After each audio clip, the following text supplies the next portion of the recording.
Alexandra Ames, que está esta mañana con nosotros y a quien le damos la bienvenida. Alexandra, gracias por estar con nosotros. Y queremos empezar con este tema.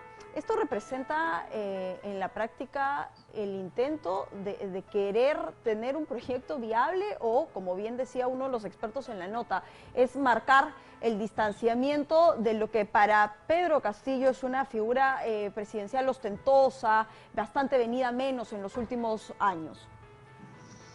Es un símbolo, ¿no? Si es viable o no, por supuesto que es viable, pero es un símbolo, no va a cambiar necesariamente una realidad, ¿no? Creo que igual en la política los símbolos son importantes y me parece un símbolo adecuado, a diferencia de algunos de sus entrevistados, a 200 años de la República, que se pueda cambiar de lugar, digamos, pero sería bueno preguntarnos a dónde se va a ir, ¿no? Para saber si este símbolo termina de cerrar este círculo que está buscando, ¿no? Probablemente si busca acabar con el centralismo limeño, que es lo que siempre se ha mencionado, sería interesante ver desde qué región va a gobernar. Y sería interesante también que pueda suceder lo mismo, inclusive en algún momento con el Congreso, ¿no? Para también descongestionar un poquito las vías del centro de Lima, de los políticos que a los ciudadanos pues a veces no les gusta mucho, en líneas generales, ¿no?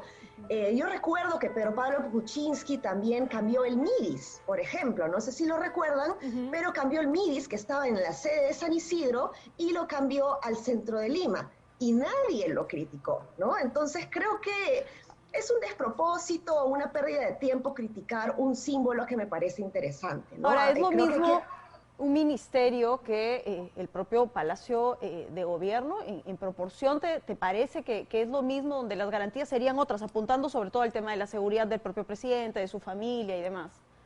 Es que, como digo, el símbolo se va a terminar el círculo del símbolo se va a terminar de cerrar cuando sepamos a dónde se va a ir, ¿no? Creo que ahí está lo más interesante, desde dónde va a gobernar, ¿no?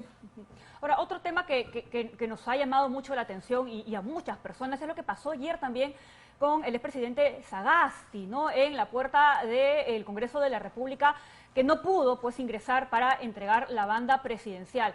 El Congreso se ha excusado en base a una ley que señala que la presidencia del Congreso termina cuando juramenta el nuevo Congreso, ¿no? Y que en teoría, bueno, ahí acaban también las funciones de quien haya asumido como presidente de la República.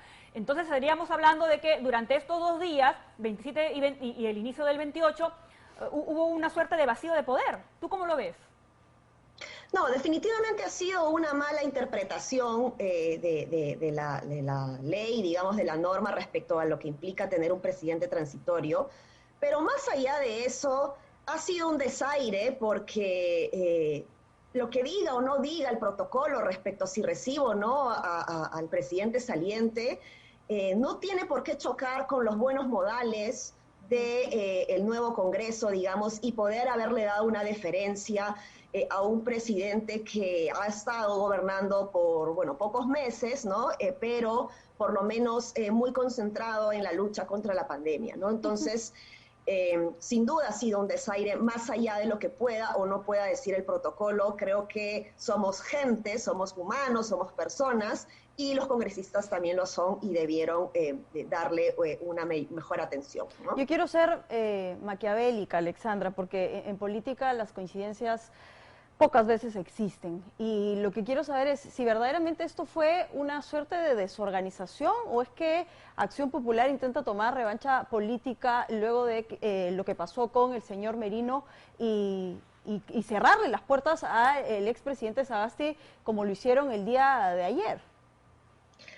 La señora Alba no es ninguna novata en el Parlamento. Ella ha sido coordinadora parlamentaria de Acción Popular más de 5 años, conoce muy bien cómo han sido las cosas en los cambios presidenciales, sabe muy bien cómo ha sido el cambio presidencial de Valentín Paniagua a Alejandro Toledo.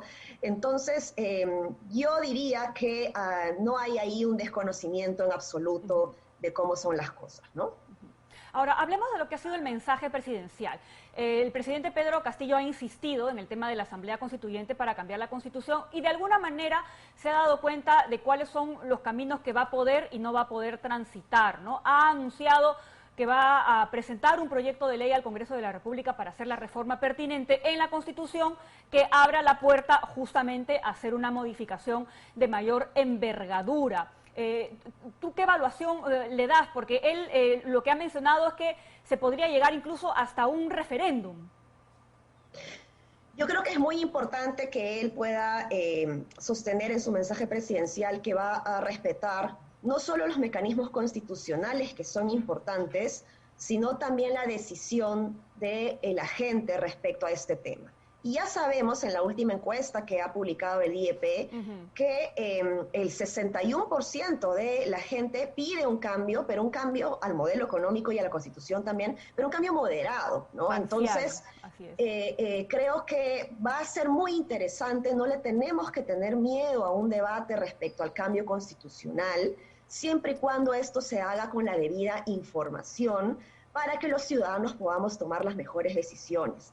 Particularmente yo como gestora pública, como especialista en gestión pública, no considero que un cambio a la Constitución vaya a mejorar necesariamente las cosas. Ojalá un cambio a la Constitución mejorara el país, pero evidentemente necesitamos reformar a la interna del sector público, otras cosas vinculadas a la forma como se diseñan las políticas públicas, cómo están organizados los sistemas administrativos. Ahí es donde debemos mirar si es que realmente queremos hacer una reforma en el país, y lamentablemente no se ha dicho nada de eso, y tampoco se ha hablado de la gran reforma que necesitamos si realmente queremos transformar el país, que es la reforma del servicio civil, de los funcionarios públicos, ¿no?